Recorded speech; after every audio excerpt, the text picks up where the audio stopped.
It starts in the silent moments between bills and worry. The house is quiet, but your mind is not. Numbers echo against the walls no one else can see, circling thoughts of what might happen if one more thing goes wrong. You keep it together on the outside, determined and composed, but inside, every unexpected expense feels like a test of your worth. This isn't just about money. It's about the responsibilities that press so hard against your chest you sometimes feel you can't breathe.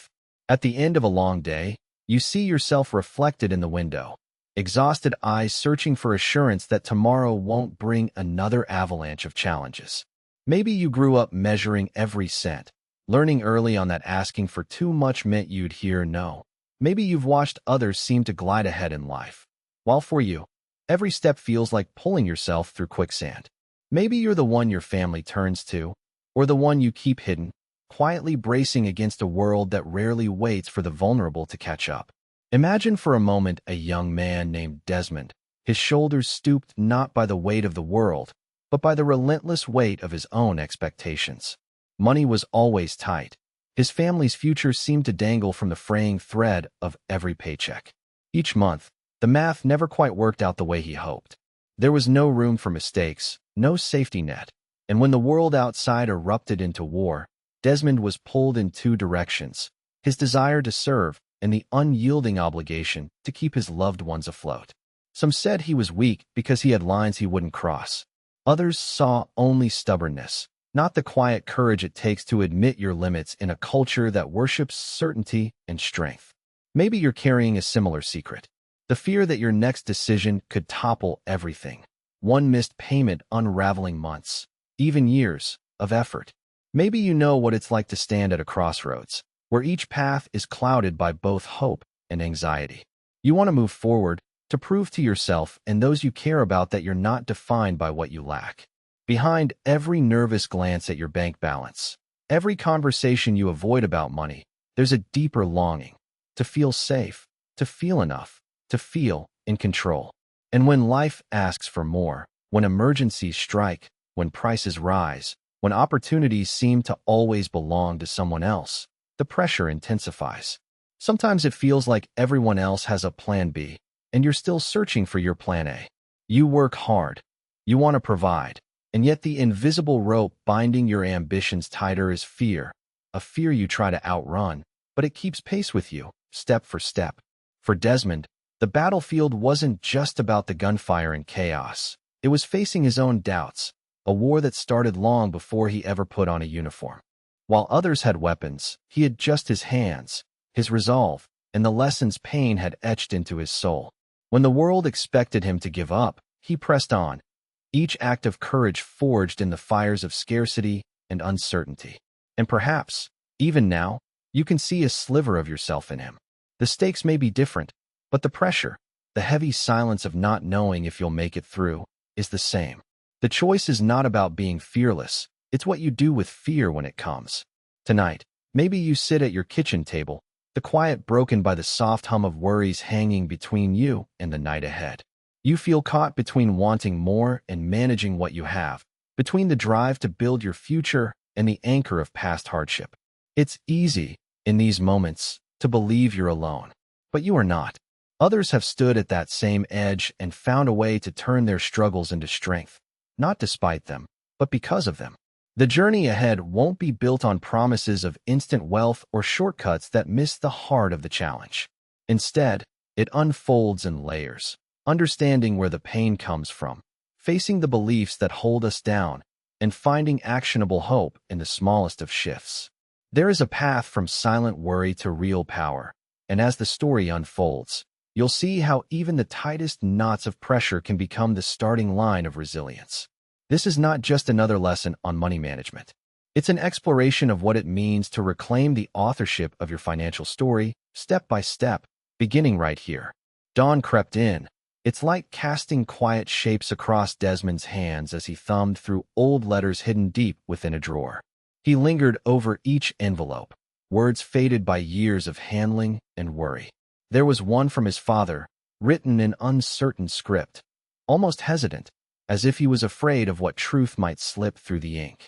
"Sometimes, son, money's the loudest thing in a quiet house," it read. These messages weren't just about missing dollars. They carried subtle rules, learned through whispers and sideways glances at the dinner table.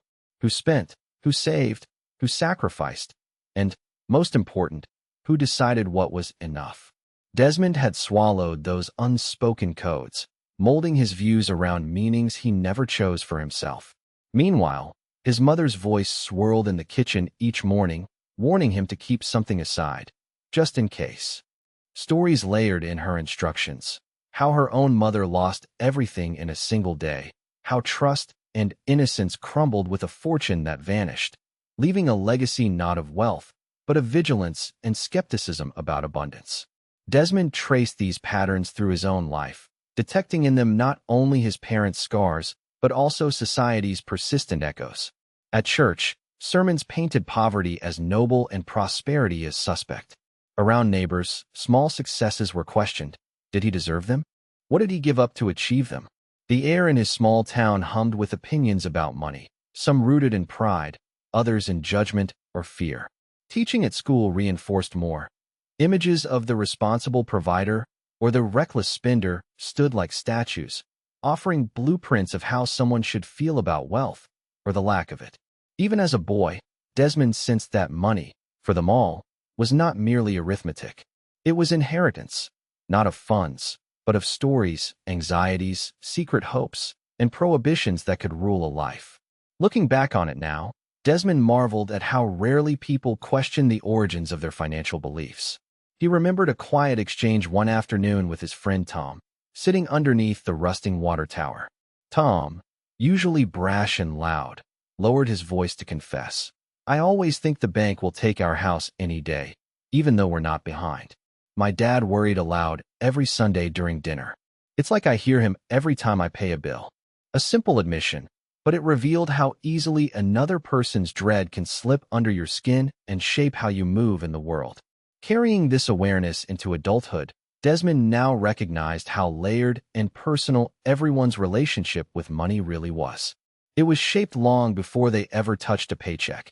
It began when they watched their parents argue behind closed doors or received uncomfortable lessons about generosity and shame in equal measure. Furthermore, experiences with other people's abundance, or their lack, imprinted silent comparisons, often leaving the young with invisible weights or unchecked longings to either escape or recreate the past. In this understanding, Desmond saw himself anew.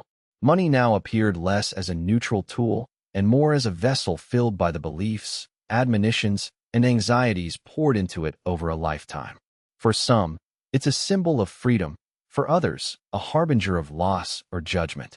These associations, picked up as casually as old shoes, influence almost every financial step. Hidden convictions that shout, "You don't deserve more," or "You must never risk." Tom's confession, his mother's warnings, the town's wary looks, each contributed a thread to the tapestry of Desmond's financial consciousness, causing him to either clutch too tightly or scatter too freely what little he had. Now, consider how this applies when you approach your own finances.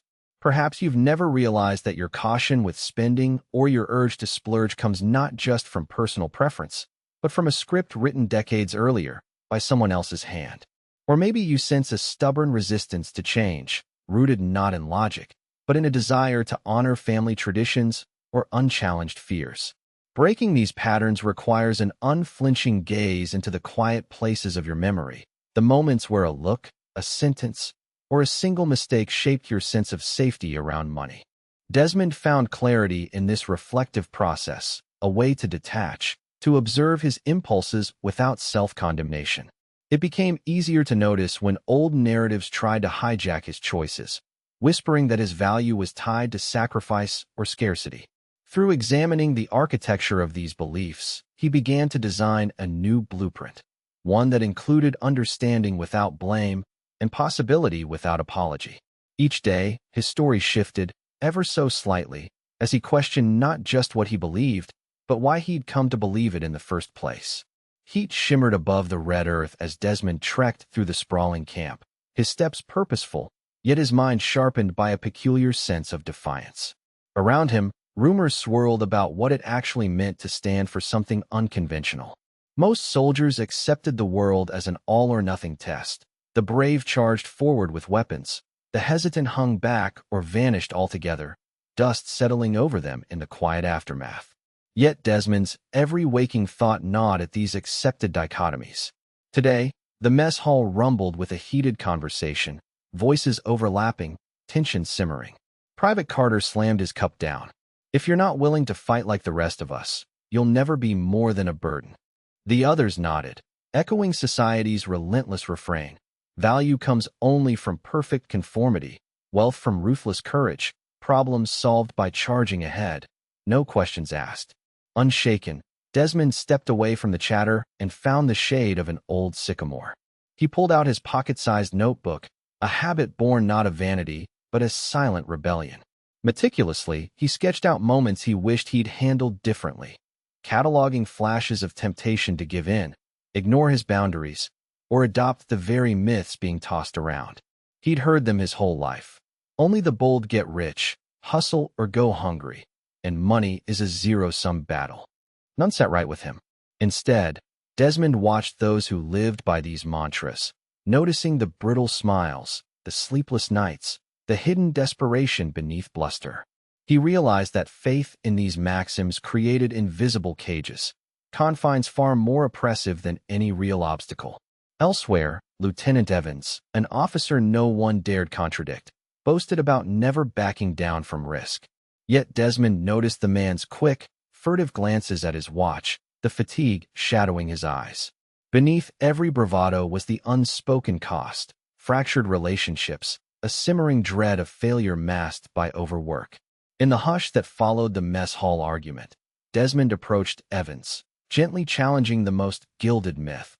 "Does more risk always mean more reward, sir?" The officer exhaled, caught off guard. "Sometimes," he admitted, "I wish I'd just been a little kinder, to myself, to others. It's not the risk that keeps me up at night. It's knowing I can't get back the peace I traded away." Stage by stage, Desmond grew adept at disentangling fact from legend. In town, he noticed a seamstress who quietly prospered, not through daring gambles, but by mastering her craft and nurturing client ties with honest care. Quiet diligence, not loud bravado, became her shield in uncertain times. She confided in Desmond, "I was told you have to sacrifice everything for success. Turns out, keeping promises, to my work and to myself, paid me back more than any quick win ever could." In her story, Desmond saw proof that wealth's richest roots sometimes spread in the everyday, far from the storm of heroics. Building on this new understanding, Desmond adopted a radically different set of affirmations. Each morning, he wrote, "I grow through challenges, not because I ignore my needs, but because I honor them." He crafted daily reminders. "True security comes from disciplined wisdom, not reckless risk, and my progress is measured by how aligned my actions are with my purpose, not the approval or applause of others." The transformation was subtle but steady. He no longer flinched when old myths paraded by. Instead, he measured every maxim against lived experience and inner resonance. He saw, for the first time, that supposed universal truths about money often left behind more casualties than victors. Now, consider how you might shift your own thinking in the face of these myths. Suppose you've always believed that only endless sacrifice leads to prosperity, or that daring without reflection is the only honorable path. What if you rewrote those beliefs to prioritize holistic resilience, valuing balance, informed risk, and self-compassion instead of mere bravado?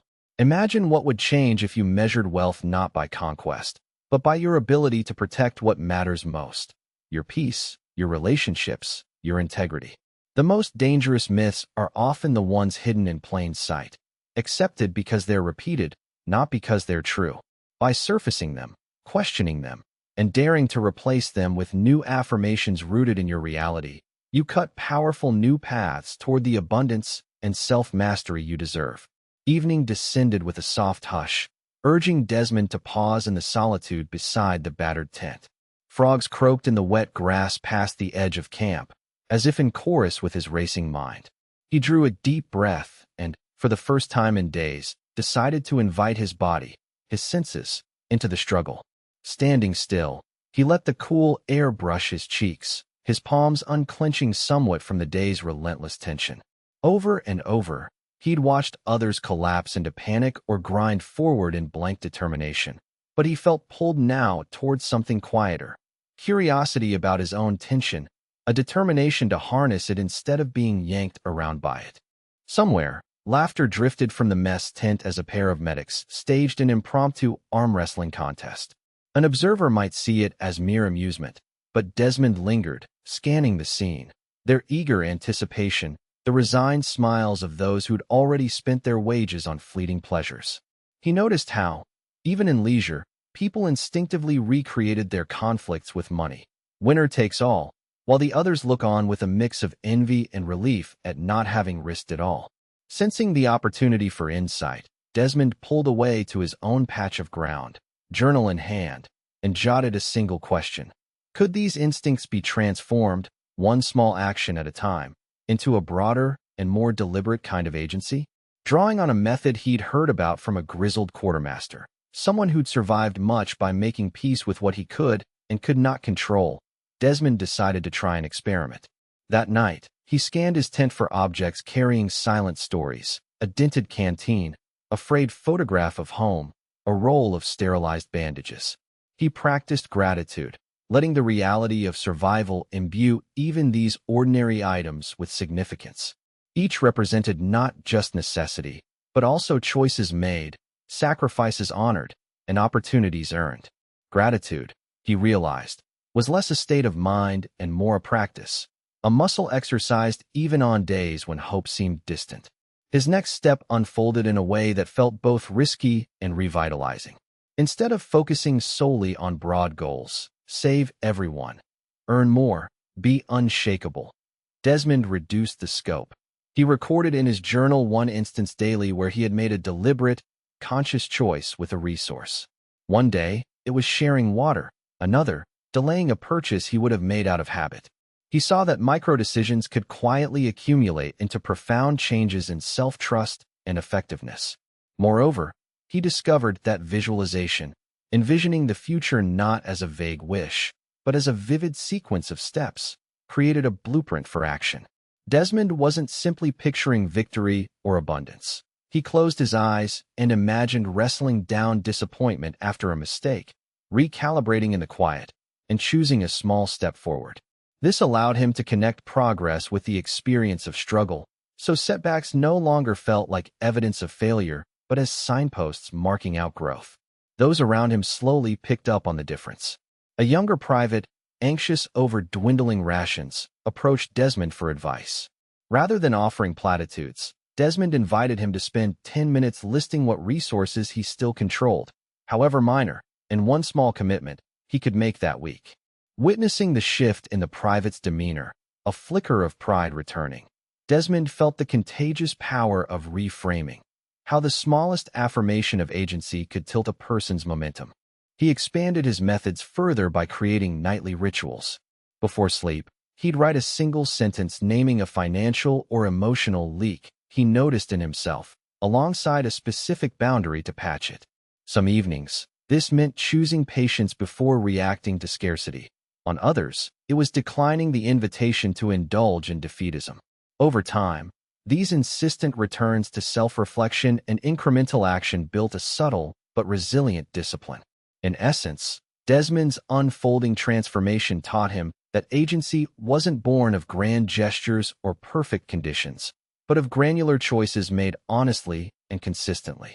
Through practiced gratitude, daily micro-decisions, focused visualization, and attentive self-audits, he discovered that change, real, lasting change, resided in the texture of lived moments, and that mastery was always, quietly, within reach.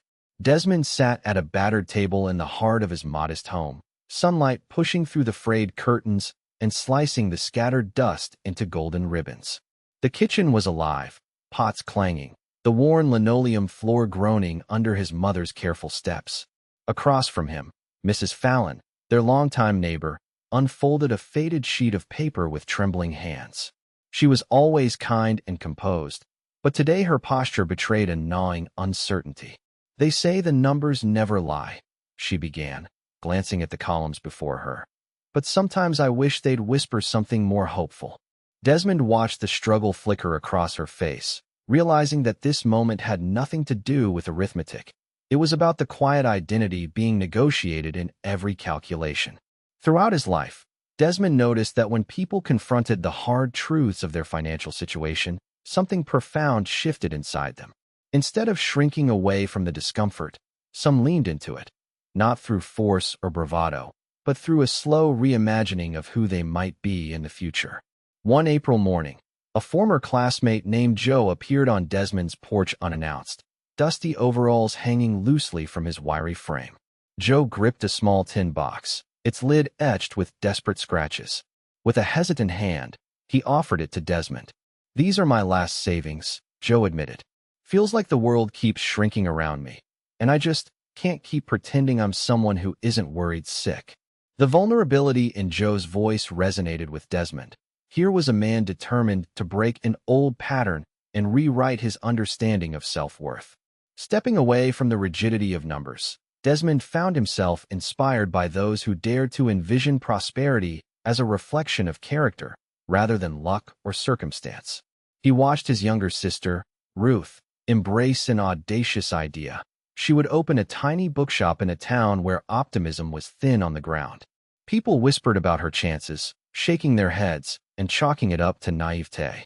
Ruth, however, meticulously crafted her vision around her identity, not just as a business owner, but as someone committed to enriching the community. She carefully sourced affordable titles, built reading corners where children felt safe, and invited neighbors to share stories. The shop's initial profits were modest, but its success ran deeper. Ruth wasn't just managing money. She was embodying a new story, one of quiet leadership, ethical purpose, and daily adaptability. In the face of doubt, her actions declared, "This is who I am, someone who creates space for possibility." Furthermore, Desmond became keenly aware that real empowerment required an acceptance of impermanence. One stormy evening, he joined a group of volunteers rebuilding a neighbor's collapsed barn. The work was grueling, mud caking their boots and rain biting cold through their jackets. Yet, in the midst of exhaustion, the group swapped stories about times they'd lost jobs or watched investments evaporate. Instead of bitterness, their tone carried the matter-of-fact resilience of people who understood that self-worth outlives any single windfall or disaster. As they hoisted new beams into place, Desmond understood the real lesson. Sustainable financial well-being wasn't forged in denial, but nourished in circles of trust, ethical stewardship, and the humility to begin again. In this vein, he learned the value of practicing discernment, choosing where to direct his resources, attention, and ambition. It was during a late-night conversation with his father that Desmond found a metaphor that stuck with him. His father likened identity to a compass hidden beneath the surface of a vast sea. "Sometimes the world pushes you off course," he said, voice heavier with memory than regret. "But if you tend to your compass, refuse to let hardship define your north, you'll always find your way back, no matter how rough the waters." This image galvanized Desmond, reminding him that true power rested not in controlling every circumstance, but in claiming the values and intentions that would shape every response. Desmond's new sense of self gradually radiated through his daily choices. He adopted the discipline of saying no without guilt, even to tempting but short-sighted opportunities, knowing they threatened his inner equilibrium. He learned to invest not only in savings, but also in moments of purposeful generosity or creative risk. Each small boundary, each commitment to his evolving purpose, further solidified his identity as a trusted steward, not just of money, but of integrity and vision. The people around him began to notice. Invitations for advice increased. Others asked how he stayed grounded and confident, even when storm clouds gathered. By holding himself and his finances to standards rooted in self-awareness, Desmond transformed the simple act of making ends meet into the art of thriving, one intentional step at a time. During the early edge of spring, Desmond found himself drawn to the river, its current slow and deliberate, carving deep channels in soil long settled. He stood on the old stone bridge, fingers wrapped around the cool rail, as a parade of thoughts streamed past as steadily as the water beneath. Life, he realized, is too often lived caught between anticipation and aftermath, rarely in the clarity of the present. This truth dawned with greater force the day he encountered Annie, a traveling midwife with an uncanny knack for reading the undercurrents in people's lives. Their meeting wasn't orchestrated. She simply passed through, resting for a handful of evenings in the village, her laughter echoing in the twilight. She brought with her stories from countless towns, each tale woven with the specific anxieties of individuals wrestling with the unpredictability of tomorrow: crops ravaged by frost, contracts lost in a single conversation, families reshaped by one unexpected illness. It was Annie who introduced Desmond to the notion that healing one's relationship with money required a willingness to sit with ambiguity, to resist the reflexive urge for neat outcomes. She shared the story of a blacksmith named Jasper who had, by most measures, reached the peak of prosperity, orders stacked high, a family home built by his own hands. Suddenly, a new forge opened in a neighboring county, siphoning customers in droves. Jasper, desperate for certainty, nearly destroyed himself chasing every fleeting opportunity, trying to patch the leaks in his confidence with sheer exertion. Only after months of exhaustion did he pause to realize he was defining his entire worth by the thin thread of external results, ignoring the deeper fabric of adaptability and inner equanimity he'd once possessed. Desmond absorbed Jasper's ordeal in silence, recognizing his own instinct for immediate resolution whenever financial stress crept in. Yet, watching Annie work, he noticed how she guided others to embrace cycles of uncertainty, not as traps, but as tests of creative response. She would gather townsfolk on cool evenings and gently challenge them to name the ways they'd survived periods without answers, moments where flexibility trumped forecast. One evening, a farmer recounted how, when a promised payment didn't arrive at harvest, he bartered with neighbors for essentials, building a web of exchange that outlasted that single season's loss. His face, shaded with humility, glowed with pride. Here was a survival story rooted in improvisation rather than perfect control. Contrast this with Desmond's own upbringing, where admitting uncertainty about money felt like surrender. Inspired, he resolved to rewrite this script.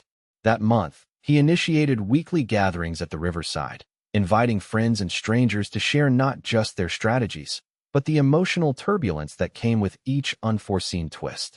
Lily, a seamstress, tearfully confessed that she kept an escape fund, not to run away, but to buy comfort against any looming disaster. Others nodded. Some offered quiet sympathy. A few voiced relief at no longer carrying the illusion of complete preparedness alone.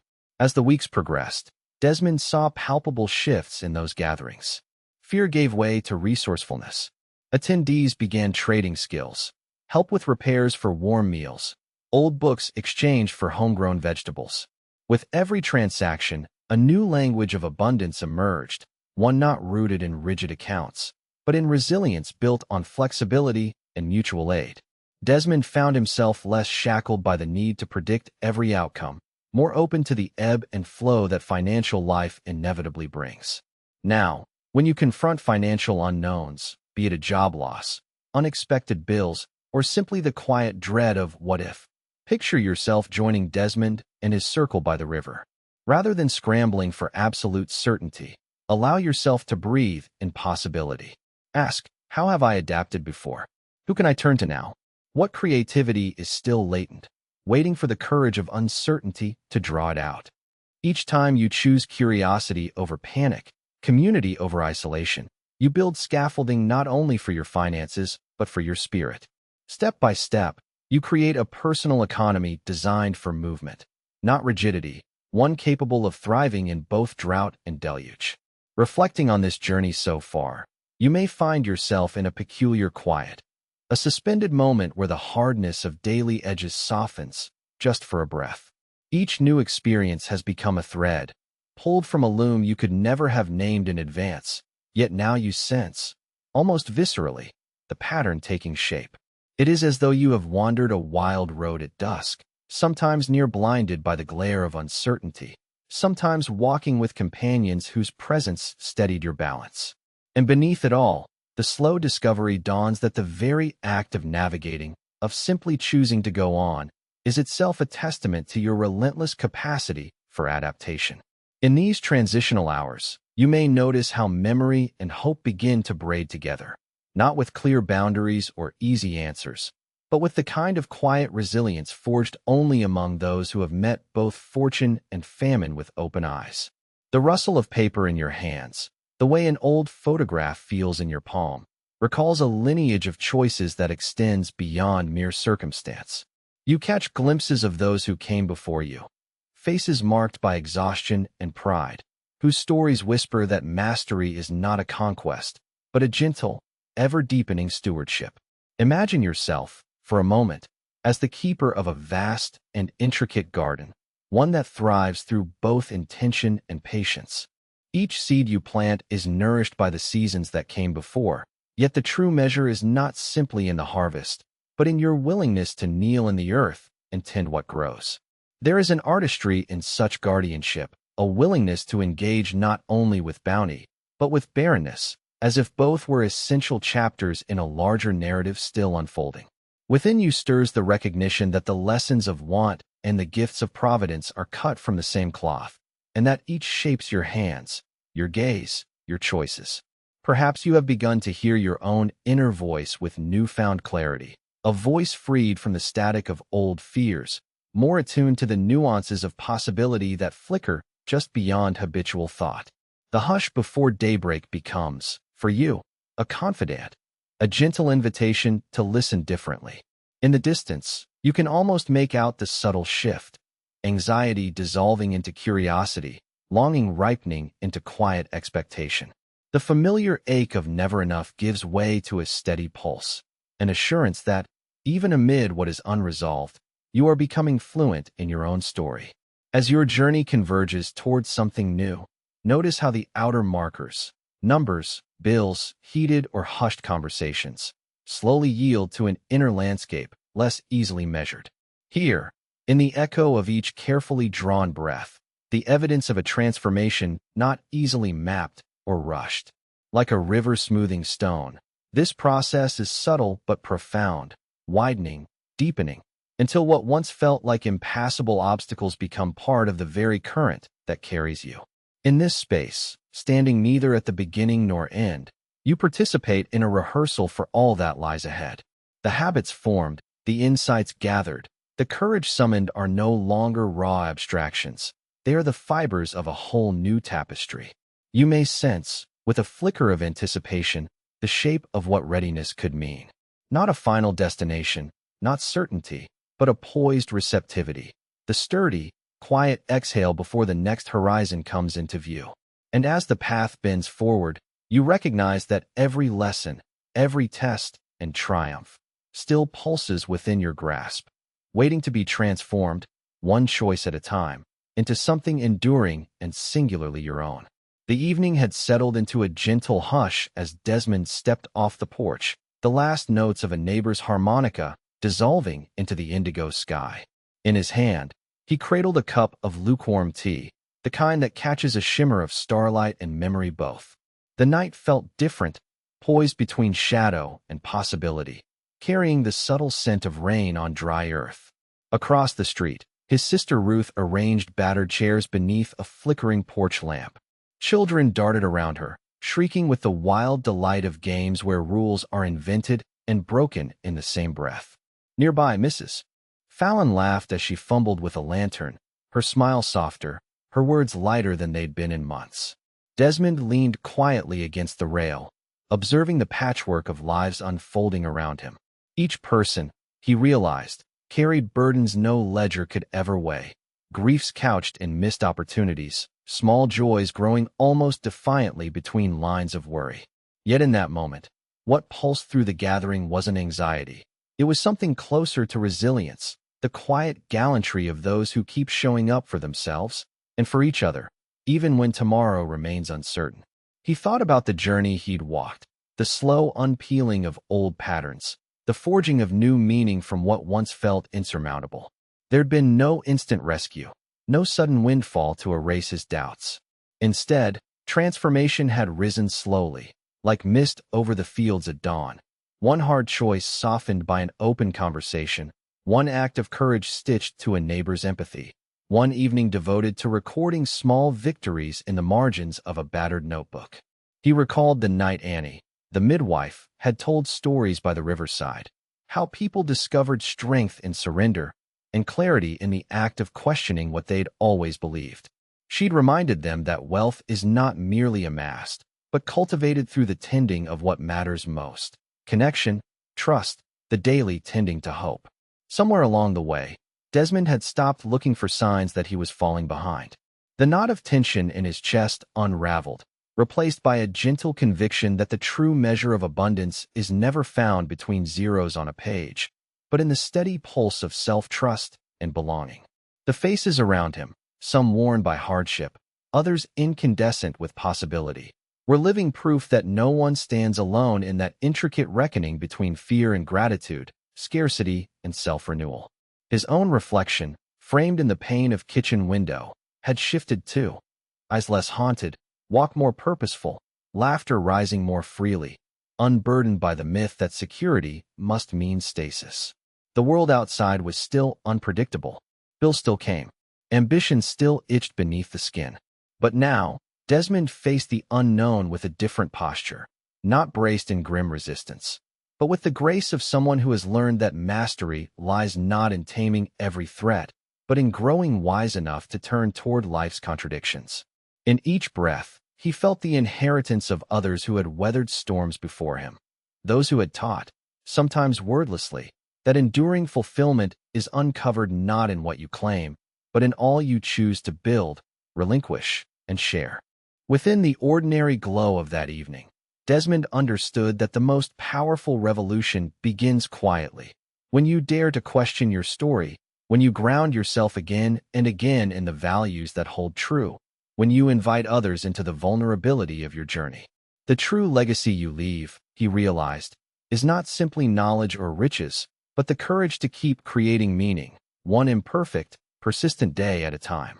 He raised his cup to the uncertain stars, emboldened by the truth that while the future will always ask for more, every answer you find will shape not just your own life, but the courage and wisdom held in the lives that follow.